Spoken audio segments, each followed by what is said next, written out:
بسم اللہ الرحمن الرحیم۔ السلام علیکم۔ دل کی پرخلوص دعاؤں کے ساتھ سہرا وائس میں خوش آمدید۔ حضور غوث پاک کے والد کا ایک بہت پیارا واقعہ۔ کتاب تحفۃ الراغبین میں لکھا ہے کہ آپ کے والد سلطان سید ابی صالح محمد رحمۃ اللہ علیہ ایام سیاحت میں دشت و صحرا میں سفر کرتے تھے اور مجاہدہ نفس میں مصروف تھے۔ ایک دفعہ 3 دن کے فاقے کے ساتھ دریا کے کنارے پر چل رہے تھے کہ دریا میں ایک موج آئی اور ایک سیب کنارے پر آ پڑا۔ حضرت ابی صالح نے اٹھا کر کھا لیا۔ اس کے بعد خیال آیا کہ معلوم نہیں کہ سیب کیسا تھا اور میرے لیے کس طرح حلال ہو سکتا ہے۔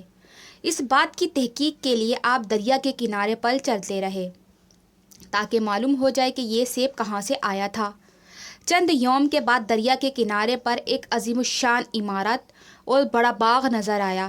اس باغ میں ایک سیب کا درخت تھا جس کی شاخیں سطح آب پر پڑی تھیں۔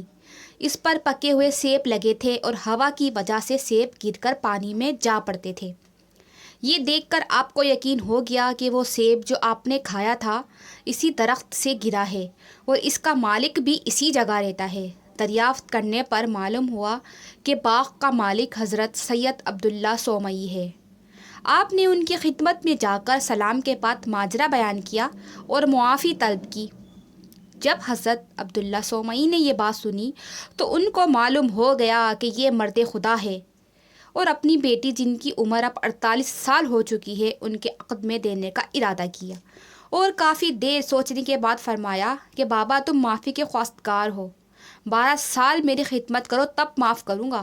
چنانچہ آپ نے 12 سال حق خدمت ادا کیا اور عرض کیا کہ اب میری تقصیر معاف فرما دیں۔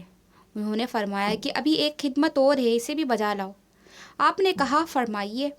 انہوں نے فرمایا کہ میری ایک بیٹی ہے جس میں 4 عیب ہے، اسے قبول کرو۔ آنکھوں سے نابینا ہے، کانوں سے بہری ہے اور ہاتھ اور پاؤں سے اپاہج ہے۔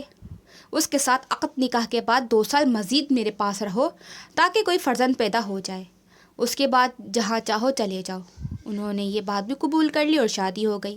جب خلوت ہوئی تو کیا دیکھتے ہیں کہ سیدہ چودھویں کے چاند کی طرح ہے اور تمام عیوب سے پاک ہے۔ انہوں نے دلہن سے نگاہ ہٹا لی اور رات بھر علیحدہ رہے۔ صبح کے وقت سید عبداللہ صومعی کو فراست سے معلوم ہو گیا کہ دولہے کا خیال ہے کہ یہ کوئی اور لڑکی ہے، اس لیے اس کے پاس جانا جائز نہیں۔